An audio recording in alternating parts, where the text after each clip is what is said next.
प्रिय साथियों, एक बार पुनः आप सबों का स्वागत है। आज हम शुरू करेंगे कक्षा 10वीं के गणित विषय मैथमेटिक्स को, जिसका पहला चैप्टर है वास्तविक संख्या, है ना। तो चलिए इसमें हम शुरू करते हैं। तो पहला चैप्टर आपका ये हो गया। ये जो पहला चैप्टर है ये क्या कह रहा है कि निम्नलिखित संख्याओं का एचसीएफ ज्ञात करने के लिए यूक्लिड विभाजन एल्गोरिथम का प्रयोग कीजिए। कहने का मतलब यूक्लिड विभाजन एल्गोरिथम की प्रयोग से इसका और इसका एचसीएफ निकालिए। तो वैसे दो संख्या का एचसीएफ तो हमको निकालने आता है, लेकिन यहाँ पर जो हमको निकालना है वो यूक्लिड विभाजन प्रमेय का से, है ना। तो चलिए इसको देखते हैं कैसे निकलेंगे। तो इसको निकालने के लिए सबसे पहले हमको यूक्लिड विभाजन प्रमेय का बोला है, तो यूक्लिड विभाजन प्रमेय का सबसे पहले पता होना चाहिए ना हमको। तो यूक्लिड विभाजन प्रमेय का क्या होता है? तो यूक्लिड विभाजन प्रमेय का होता है, यूक्लिड विभाजन प्रमेय का, यूक्लिड विभाजन प्रमेय का जो है ऐसा है कि a बराबर बी क्यू प्लस आर, ये इसको हम बोलते हैं यूक्लिड विभाजन प्रमेय का। इसमें कंडीशन है कि ये जो r है ना, वो या तो 0 के बराबर होगा या उससे बड़ा होगा, लेकिन ये जो b है वो हमेशा क्या होगा, तो इस r से छोटा ही होगा। अब कहिएगा ये तो r के बारे में बता दिए और b के बारे में भी बता दिए, लेकिन q के बारे में नहीं बताएं। तो देखिए बात समझिए, ये a और b संख्या पहले से दिया रहता है, q और r बाद में निकलता है। ये क्या चीज़ है तो समझिए। पहले हम इसको ऐसे पढ़ते थे, भाज्य बराबर भाजक गुने भागफल प्लस शेष, पढ़े हैं ना। तो देखिए यही a मतलब क्या भाज्य, b मतलब क्या भाजक, q मतलब भागफल, r मतलब शेष। कोई बड़ा चीज़ नहीं है, ज़्यादा ये नहीं लीजिए, समझिए आसान है। अब ये हमने समझ लिया। इसके प्रयोग से हमको चैप्टर प्रश्नावली 1 सॉल्व करनी है ना। तो ये है मेरा प्रश्नावली 1.1, इसको हम अभी सॉल्व करेंगे। तो चलिए पहला सवाल लेते हैं। तो अगर आपके पास मैथमेटिक्स है तो निकाल लीजिए आप मैथमेटिक्स, और पहला सवाल चलिए बनाते हैं। बहुत आसान है, ध्यान से देखिए, आपको कुछ भी नहीं छूटेगा। बहुत आसान है गणित, आप देखते रहिए, आप सारा कुछ समझ में आएगा, कुछ भी रटना नहीं पड़ेगा आपको। एक एक चैप्टर को एक बार में लेंगे और पूरे गणित को ख़त्म करेंगे। निश्चिंत हो जाइए अब आप मैथमेटिक्स के लिए। चलिए, तो दिया क्या है कहेंगे, इस सवाल जो बनाएंगे तो लिखेंगे ना, पहले दिया है, कहेंगे दिया है, क्या दिया हुआ है। तो दिया है, हमने आपको पहले बताया कि ये पहला सवाल में बड़ी संख्या 225 और छोटी संख्या 135। तो हम यही चीज़ को लिखेंगे कि दिया है, तो इसमें क्या बोले, बड़ी संख्या a होगा ना। तो कहेंगे बड़ी संख्या क्या दिया हुआ है 225, और छोटी संख्या क्या दिया हुआ है, और छोटी संख्या b दिया हुआ है, कितना दिया हुआ है 135 दिया हुआ है। ठीक है, अब यहाँ पर हम क्या करेंगे, यूक्लिड विभाजन प्रमेय का लगाएंगे। तो कहेंगे क्या, देखिए ये तो पहले आपको समझा रहे थे, सवाल यहाँ से बना रहे हैं। कहेंगे यूक्लिड विभाजन प्रमेय का से क्या होता है, a बराबर बी क्यू प्लस आर, जहाँ ये ऐसा कंडीशन है। अब a हमने किसको माना 2 से 25 को, तो 2, 5, 135। अब यहाँ डायरेक्ट भी बना सकते हैं, लेकिन आप पहली बार समझ रहे हैं तो समझिए इसको कि यहाँ इसका मतलब क्या है। तो देखिए, हम स्ट्रेस नहीं लीजिए, सारा बात समझ में आएगा, ध्यान दीजिए। 135 में हम क्या करेंगे, 225 से ऐसे एलसीएम निकालते थे, तो क्या होता था, एक बार में लगाएंगे 135, यहाँ कितना आएगा 90 आएगा ना। तो हमने क्या करेंगे, 135 से इसमें जब भाग लगाए कितने बार में लगा, एक बार में। तो यही एक बार में जो आया है यही है q, और यहाँ शेष कितना बचा 90, तो यही है r। ठीक है, तो ये हो गया एक। तो हम कह सकते हैं इसको कि ये पहला चरण हुआ मेरा, क्या कह सकते हैं इसको, कि ये पहला चरण हुआ मेरा। तो पहला चरण में तो काम नहीं हुआ मेरा, HCF नहीं निकला अभी तक, तो कहेंगे फिर से दूसरा चरण करेंगे। तो ये 90 में हम क्या करेंगे, ये 135 से, इस 90 से 135 में लगाएंगे, ठीक है। तो 90 का 90 फिर से लगेगा, तो कितना बचा 45। इस बार कहेंगे दूसरा चरण ये हुआ, तो दूसरा चरण में हमने क्या किया, चरण 2, तो कहेंगे 135 बराबर 90 गुने, इस बार भी कितना लगाएं, 1 से ही लगाएं। तो 1 कितना बच गया बताइए, कहेंगे इस बार 45 बचा है, ठीक है। अच्छा इस बार 45 बचा ना, 45 बचा, 45 बचा, ठीक है। अभी अब तीसरा चरण हमको करेंगे, तो कहेंगे इस 45 से हम क्या करेंगे, इस 90 में लगाएंगे, तो 45 दूना 90, ठीक है। तो ये हो गया आपका तीसरा चरण। कहेंगे चरण 3 करना पड़ेगा, चरण 3 चरण करेंगे। तो ये 90 हम यहाँ लाएंगे, और इस 90 से क्या करें, इस 90 में क्या करेंगे, इस 45 से लगाएंगे। देखिए बेसिकली होता ये है कि जैसे पहला चरण में हमने जो काम किया, तो जो मेरा बी था उसको हम ए बनाते हैं, और जो शेष बच गया उसको हम बी बनाते हैं। फिर से इसी चरण को इसी विधि से फिर से दोबारा लिखते हैं। फिर भी नहीं जीरो मिलता है, जीरो नहीं मिला तो फिर से हम इसको यहाँ लाएँ और इसको यहाँ ले आएँ, और फिर से ही 45 गुना 90, लेकिन इस बार तो 45 गुना 90 हो गया, तो इस बार क्या कहेंगे, कहेंगे जीरो आ गया। तो इस चरण को बार बार कितने चरण में बनाएं, 3 चरण में। पहले बार यूक्लिड विभाजन प्रमेय का यहाँ लगाएं, दूसरी बार यहाँ लगाएं, तीसरी बार यहाँ लगाएं। इस सवाल में आप समझिए कि क्या कह रहा था, कि यूक्लिड विभाजन प्रमेय का नहीं बोला, एल्गोरिथम बोला। तो यही अंतर है यहाँ समझने में, कि यूक्लिड विभाजन प्रमेय का होता है, एल्गोरिथम नहीं होता है। लेकिन इसको 1, 2, 3 चरण में जो बनाए, तो इसी 3 चरण को क्या कहेंगे, यूक्लिड विभाजन प्रमेयिका के बार बार प्रयोग करने को ही यूक्लिड विभाजन एल्गोरिथम कहते हैं। बात समझ में आया। चलिए अब बताइए यहाँ पर क्या हो गया कि हमको जीरो आ गया, तो कहेंगे इसका मतलब क्या हो गया, कहेंगे यहाँ r बराबर 0 प्राप्त हो चुका है। क्या है, r बराबर 0 हमको प्राप्त हो चुका है। तो कहेंगे अतः 225 और 135 का HCF कितना हो गया। तो कहेंगे देखिए कितना से लगाने से आया, तो 45 से, कितना से आया है 45, तो कहेंगे 45 मेरा क्या हो गया, आंसर हो गया। ये ऐसे बना लें, ऐसे बनाइए, आपको पूरा मार्क्स मिलेगा, कुछ भी कटने वाली मार्क्स नहीं है। चलिए अब दूसरा सवाल देख ले, सवाल नंबर ये 2। सवाल नंबर 2 में कह रहा है 196 और, देखिए सवाल नंबर 2 क्या है, कहें 196 और 38,220।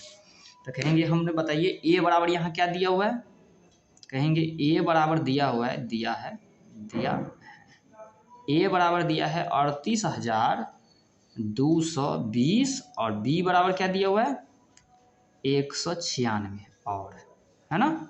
तो अब कहेंगे कि फिर से क्या लगाएंगे, तो यूक्लिड विभाजन प्रमेयिका, यूक्लिड विभाजन प्रमेयिका लगाएंगे। तो फिर से ए बराबर बी क्यू प्लस आर, और क्या हो जाएगा,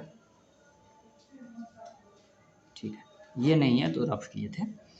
अच्छा इसमें क्या करेंगे, ये 38,220 इधर, और इधर लगाएंगे कितना से 196 से। कहेंगे भाई कितना बार मिलेगा, ये तो बहुत बड़ी संख्या है। तो इसको अगर लगाइएगा भाग दे के, आप देखिएगा कि 196 से अगर 38,220 में अगर भाग देंगे, तो 195 बार में लगाते हैं, तो 38,220 में कट जाता है। तो ये आप करके देख सकते हैं। तो कितना बार में आएगा 195 बार में, और यहाँ पर तब क्या हो गया, पूरा पूरा कट गया, तो बचा शेष क्या 0। तो कहेंगे यहाँ एक ही चरण में क्या हो गया, हमको 0 आ गया। तो क्या कहेंगे, कहेंगे कि यहाँ r बराबर 0 प्राप्त हो चुका है, अतः 38,220 और 196 का HCF कितना हो गया। तो कहेंगे कि 196 जो दिया है ना संख्या, यही संख्या 196, इसका HCF हो गया।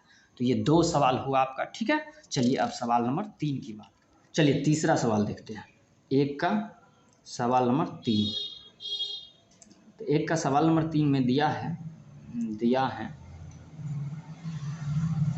a बराबर 867 और b बराबर 255।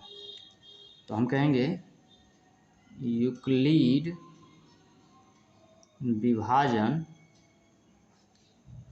प्रमेयिका से होता है a बराबर BQ प्लस R। ठीक है, तो a क्या है 867 और ये है 255 गुने। अब देखिए सोचिए कितना बार में लगेगा, तो कहेंगे हम 255 से 867 में अगर लगाएंगे, अगर 3 से लगा लेते हैं तो 5 तिया 15, 5 तिया 15 और 1 16 और 2 तिया 6 1 7। तो इसको घटाएंगे तो ये हो गया 2, इधर 0 और ये हो गया 102। अच्छा, तो कितने बार में लगा? 3 बार में, और शेष मेरा बचा 102।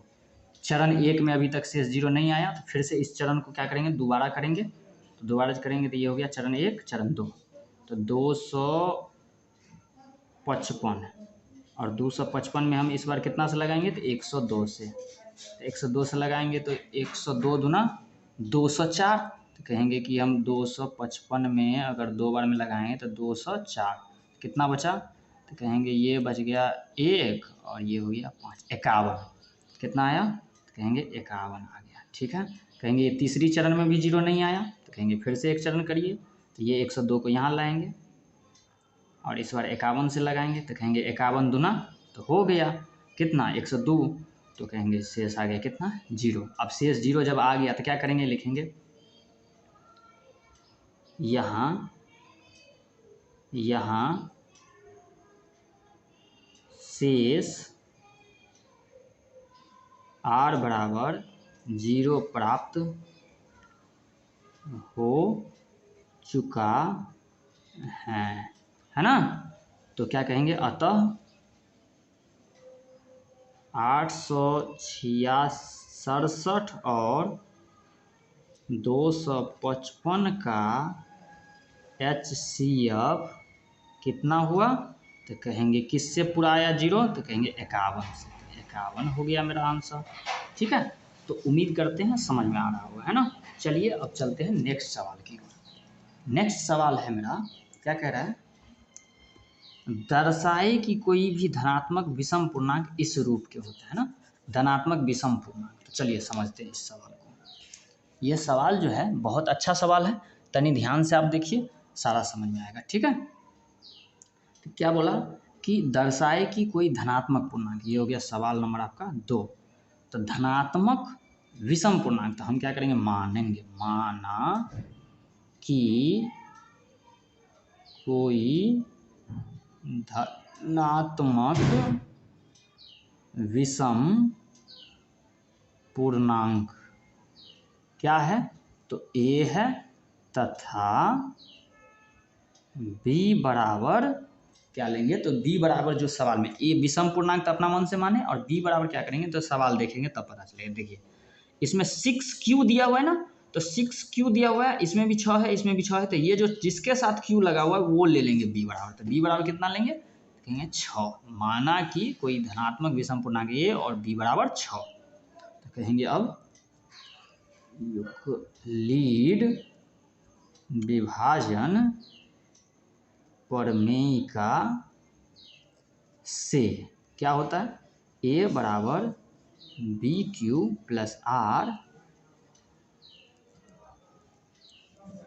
ठीक है, लेकिन एक बात बताइए, ये क्या बोले, हम बोले धनात्मक विषम पूर्णांक है ना, तो विषम पूर्णांक है तो इसीलिए हम क्या लिख सकते हैं, a बराबर क्या लिख सकते हैं, विषम पूर्णांक क्या होता है, तो 1 होता है, और उसमें भी धनात्मक ना, तो 1 फिर क्या 3 5 7 9 11 ऐसे ही बढ़ता चल जाएगा। तो देखिए ये विषम पूर्णांक जो a है तो यही सब ना होगा, और b बराबर ये। ठीक है, तो कहेंगे पहला बात, देखिए तो इसमें 6 है ना, तो हमको तो भागे देना है, तो हम 6 से ज़्यादा वाला लेते हैं। ठीक ना, तो कहेंगे कि यदि a बराबर इतना कुछ है, तो इतना में से हमने क्या किया, a बराबर 7 और b बराबर 6 हो तो क्या होगा तब, तो कहेंगे देखिए क्या होता है, यूक्लिड विभाजन, तो ये 7 हो गया और हमने क्या किया, ये 6 से भाग देंगे तो 6 एकान 6 और 6 एकान 6, तो कितना बच गया, तो कहेंगे भाई एक अभी और बचा हुआ, तो ये ऐसा आ गया, आया ना।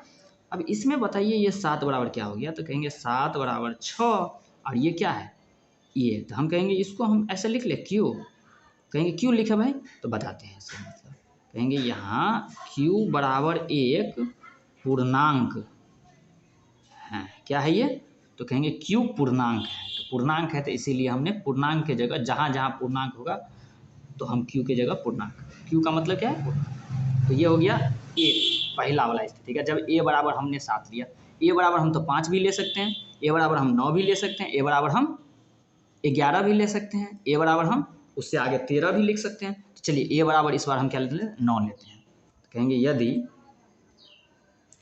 a बराबर 9 और b बराबर 6 हो तो, कहेंगे 6 क्यों लिए, क्योंकि यहाँ b बराबर हमेशा 6 ही होगा, क्या होगा, हमेशा 6 ही होगा, 6 हो तो फिर से क्या हो जाएगा, इसीलिए 9 में हम 6 से लगाएंगे तो 6 एकान 6 लगेगा और यहाँ कितना बचेगा, तो फिर से कितना बचे, 6 एकान 6, तो 6 और 3 9, 3 बच गया ना, ठीक है।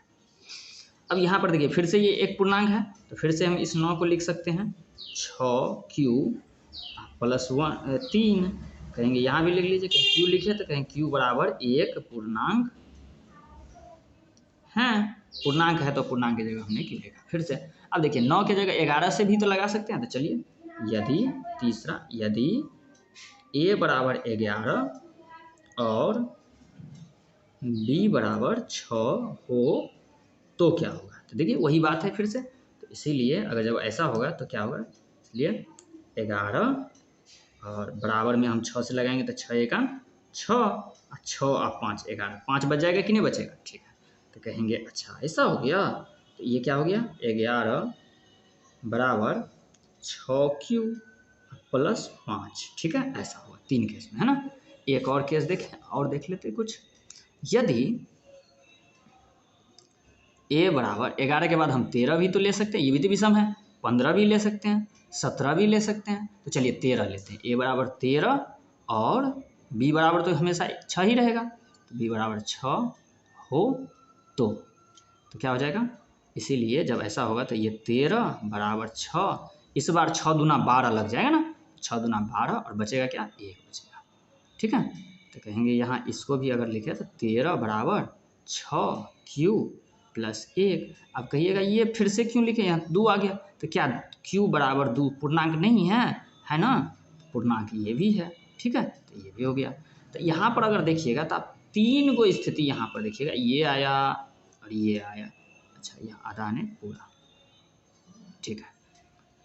तो ये देखिएगा फिर से रिपीट हो गया पहले वाला, मतलब इसका मतलब 13 के बाद 15 लेंगे तो कहीं ये वाला आएगा, 17 लेंगे तो ये वाला आएगा, तो इसका मतलब क्या हो गया, इसका मतलब मैंने हुआ कि एक या तो ये वाला आएगा या नहीं तो ये वाला आएगा या नहीं तो ये वाला। अब ये जो 6q प्लस 1 है वो 7 को लिखे हैं, 6q प्लस 3 है 9 लिखाया, 6q प्लस 5 है 11 लिखाया, 6q प्लस 1 है 13 लिखाया, तो इसी प्रकार से आगे भी बढ़ता रहेगा।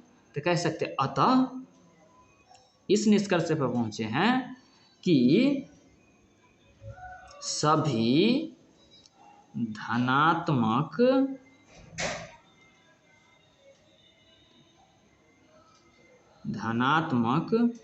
विषम पूर्णांक 6q प्लस 1 या तो इस रूप का होगा या फिर 6q प्लस 5 इस रूप का होगा या फिर 6q प्लस 5 इस रूप का होगा। कहेंगे अतः सभी धनात्मक विषम पूर्णांक 6q प्लस 1, 6q प्लस 5 और या फिर 6q, अच्छा यहाँ 3 है ना, 3 और 6q प्लस 5 के रूप का होगा। ये क्या हो गया मेरा, सिद्ध हुआ।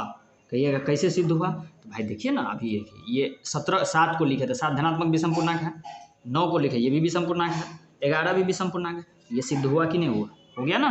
अब चलिए इसी प्रकार से अगला एक सवाल है 3 की 1.1 में सवाल नंबर 3 कह रहा है किसी परेड में 616 सदस्य वाली एक सेना आर्मी की टुकड़ी को 32 सदस्यों वाली एक आर्मी की टुकड़ी बैंड के पीछे मार्च करना है। दोनों समूहों में समान संख्या वाले स्तंभों में मार्च करना है। उन स्तंभों की अधिकतम संख्या क्या होगी जिनके पीछे जिसमें वे मार्च करेंगे। तो कह रहे हैं कि वो ये निकाले, तो इन दोनों में ऐसे समान टुकड़ा सेना का निकालना है जो एक साथ मार्च कर सके, है ना। तो सीधी बात समझिए, इसको 616 को और इसको HCF निकालना है। तो हम क्या कहेंगे, कहेंगे दिया हुआ है, क्या कहेंगे, सवाल नंबर 3 कहेंगे दिया है A बराबर कितना 616 और B बराबर 32।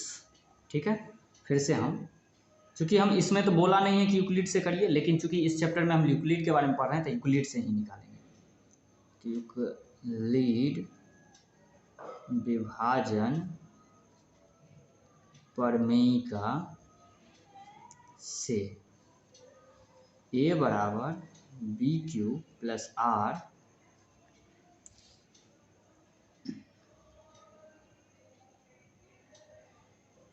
ये कितना है 616, 32 से हम लगाएंगे तो देखिए 32 616 कितना बार में लगाएंगे, तो लगभग इसमें हम जो लगाए हैं तो अगर हम 20 बार में लगाएं, 20 ने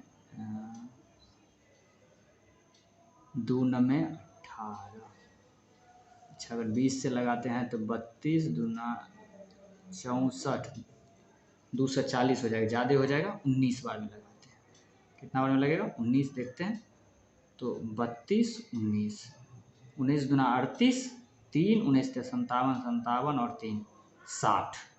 ठीक है, तो 19 बार में लगाएं तो कितना आया 608, और इसमें घटाएंगे तो कितना आया 16 में 60 के 8। ठीक है, तो पहली बार लगाएं तो कितने बार में लगा, तो 19 बार में लगा, और यहाँ पर शेष कितना बचा तो 8। ठीक है, तो ये हो गया मेरा चरण 1। चलिए दूसरा चरण करेंगे तो क्या करेंगे, इस 8 से इस 32 में लगाएंगे तो 8 चौक 32, है ना। तो कहेंगे भाई चरण 2 में ये 32 को यहाँ लाएंगे और इस बार इस 8 से लगाएंगे तो 8 चौक 32, आगे से 0, किस चीज़ से आया 8 से। तो कहेंगे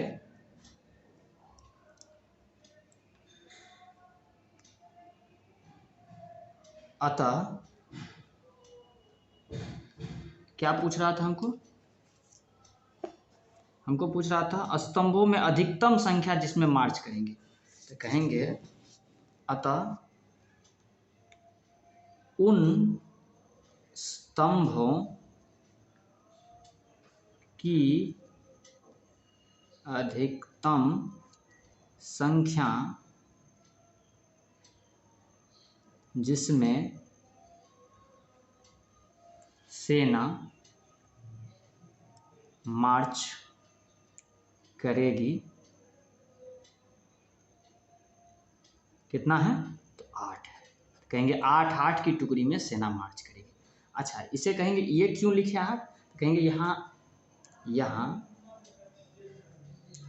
HCF 8 आया है ना, 8 प्राप्त हुआ, HCF प्राप्त हुआ 8, तो इसका मतलब है कि उन स्तंभों की जो अधिकतम संख्या होगा जो पूछा है वो भी क्या होगी, वही होगी जो HCF आया। ठीक है, ये सवाल समझ में आपको आ गया। तो चलिए अब चलते हैं सवाल नंबर 4 की ओर। कौन से सवाल, सवाल नंबर 4। समझिए सवाल नंबर 4 क्या कह रहा है। कह रहा है यूक्लिड विभाजन प्रमेय का प्रयोग करके दर्शाए किसी धनात्मक पूर्णांक का वर्ग किसी पूर्णांक m के लिए 3m + 3m के का रूप का होगा, या तो 3m का होगा या 3m + 1 के रूप का होगा। तो क्या बोला इसमें, एक बात जो याद रखनी है वो क्या, धनात्मक पूर्णांक का वर्ग, धनात्मक पूर्णांक का वर्ग। तो माना कि धनात्मक पूर्णांक का वर्ग a तथा b बराबर, अब ये देखिए b जो है ना वो हम पे डिपेंड नहीं करेगा, ये सवाल में हम देखेंगे क्या कर रहा है, किस रूप में बोला, 3m के रूप में ना, हम कहेंगे 3, तो b बराबर क्या बोलेंगे कि 3। तो माना कि धनात्मक पूर्णांक का वर्ग a, और तो धनात्मक पूर्णांक का वर्ग सबसे पहले हमको a खोजना पड़ेगा।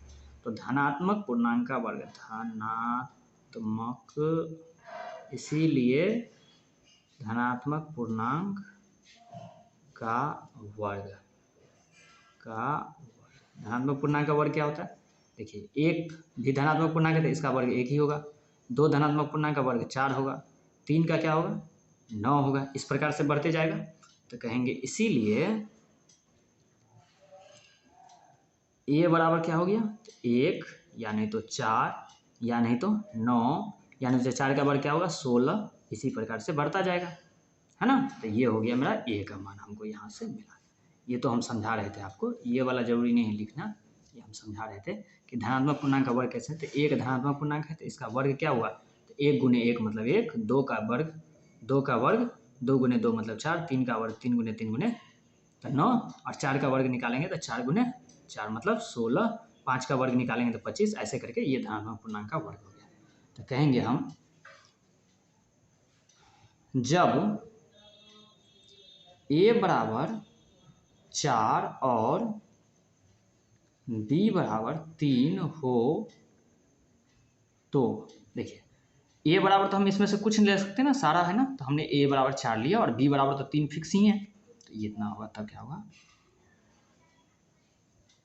हो तो यूक्लिड विभाजन प्रमेयिका से, यूक्लिड विभाजन प्रमेयिका क्या कह रहा है कि a बराबर BQ प्लस R,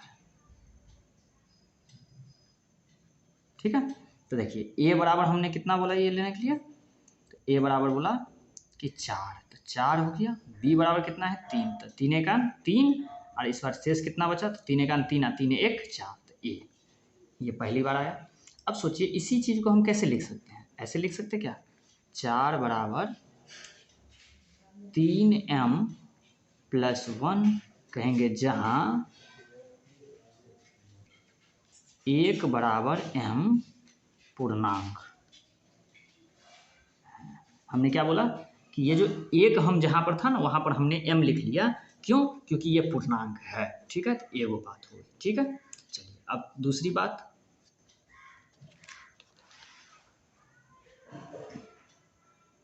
जब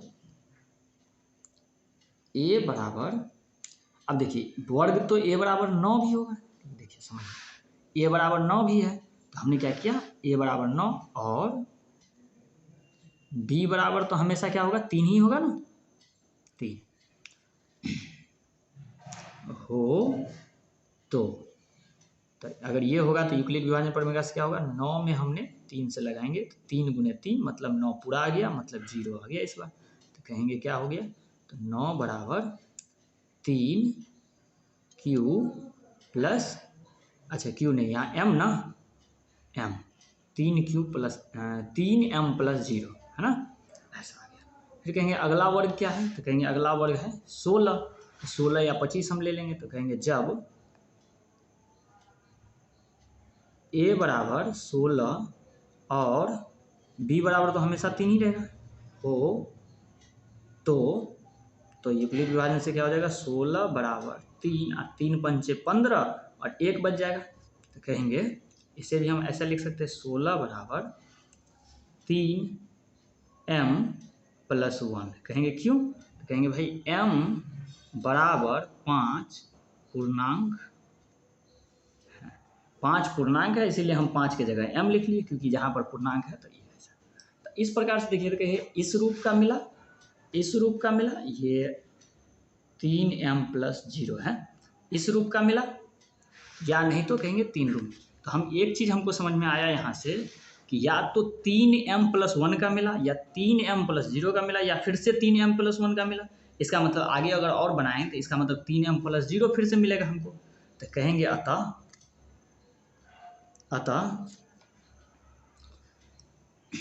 किसी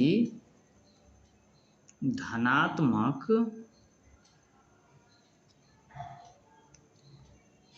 पूर्णांक का वर्ग 3m या फिर 3m + 1 के रूप का होता है। ये क्या हो गया? सिद्ध हुआ। सिद्ध हुआ। उम्मीद करते हैं समझ में आया होगा। बोलिए, कोई दिक्कत नहीं होना चाहिए, है ना। चलिए, अब इसी में सवाल नंबर 5 अंतिम सवाल है इस चैप्टर का। सवाल नंबर हम 5 देख लेते हैं। सवाल नंबर 5 है। देखिए सवाल नंबर 5 क्या कह रहा है? कह रहा है कि यूक्लिड विभाजन प्रमेय का प्रयोग करके बताएं कि धनात्मक पूर्णांक का घन 9m, 9m + 1 और 9m + 8 के रूप का होता है। ठीक है, किस रूप का होता है? 9m, 9m + 1 के रूप का होता है। तो चलिए देखते हैं। तो हमने सबसे पहले क्या बोला इसमें? हमको बोला धनात्मक पूर्णांक का घन। क्या बोला सवाल में? कि धनात्मक पूर्णांक का घन। तो हम घन लेंगे, माना कि धनात्मक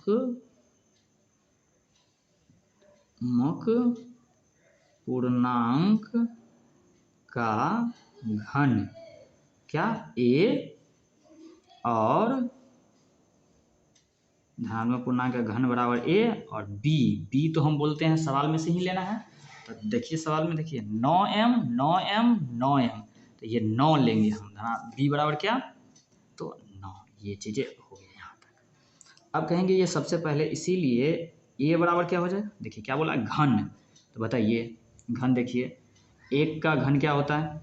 1, 2 का घन क्या होता है? 8, 3 का घन क्या होता है? 27, 4 का घन क्या होता है? 64, 4 चौक 16 चौक 64, 3 तिया 9 तिया 27, 2 दूना 4 दूना 8, है ना। तो ये हो गया 1, 8, 27, 64 या फिर 5 25 पंचे 125, है ना। इस प्रकार से घन हो गया। कहेंगे जब a बराबर 27 और b बराबर 9 हो तो देखिए, ऐसे तो हम इसमें से कोनो ले सकते हैं। तो हम इसमें से a बराबर 27 लिया और b बराबर 9 लिया। तो कहेंगे यूक्लिड विभाजन प्रमेयिका से क्या होता है? यूक्लिड विभाजन प्रमेय a बराबर BQ + R। ठीक है। तो देखिए a बराबर हमने कितना लिया? 27। तो 27 बराबर 9 से लगाएंगे तो 9 तिया 27, कट गया पूरा पूरा, तो ये आ गया 0। तो कहेंगे हम इसे ही लिख सकते हैं हम ऐसे। तो 27 बराबर 9m + 0। ठीक है। क्या कहेंगे? m क्यों लिखें? तो कहेंगे 3 बराबर m हमने लिखा, 3 के जगह m लिखा। मतलब क्यों लिखा? क्योंकि ये पूर्णांक है। क्या है? ये पूर्णांक है। ठीक है। चलिए, तो ये हो गया 1। अगर जब a बराबर 27 के बदले 64 हो तब क्या होगा? 64 हो तो तब इसीलिए क्या कहेंगे? और हो तो b बराबर तो और हमेशा b बराबर तो हमेशा 9 ही होगा ना। b बराबर तो 9 ही होगा। तो कहेंगे 64 बराबर 9, 9 सत्ते 63 और 1 64। तो कहेंगे इस बार हो गया 64 बराबर 9m + 1 का रूप। इस बार ऐसा मिला। कहेंगे जब a बराबर 64 के बदले हम क्या होगा? 125 हो गया और b बराबर तो हमेशा क्या होगा? 9 ही होगा। तब क्या होगा? तब तो कहेंगे 125 बराबर 9। तो 9 से कितना बड़ा लगा है? 12 9 108, 13 9 117, 117, 3 20 5 8 बचेगा। इस बार कितना बचेगा? 8 बचेगा। तो कहेंगे इस बार क्या हो गया? 125। तो ये हो गया 9m + 8, इस रूप का हो गया। कहेंगे भाई इसके आगे अगर हम और सोचे तब, अगर जब 125 के बाद क्या होगा वर्ग, 144 नहीं 144 नहीं होगा, ये तो 5 का होगा, 6 6 36, 36 छके 216, 36 छके 6 6 36, 36 18, 18 3 21, 216। ठीक है, अगला वर्ग अगर निकाले तो 216 होगा। तो कहेंगे एक बार एगो और लेके देख लेते हैं, जब a बराबर 216 और b बराबर, तो वो ना ही होगा। तो कहेंगे भाई तो इसीलिए 216 बराबर 9, कितना से लगा सकते हैं इस बार, तो 9 दूना 18, 18 3 6 36, 9 चौक 36, 24 बार में पूरा कट जाएगा क्या, देख लेते गुना करके, कहीं गड़बड़ नहीं होना चाहिए। 9 चौक 36, 3 9 दूना 18, 3 21, हाँ पूरा कट जाएगा। तो इस बार क्या हो गया, 0 आ गया। मतलब देखिए पहला वाला जो 0 आया था वही वाला रिपीट हो गया ना।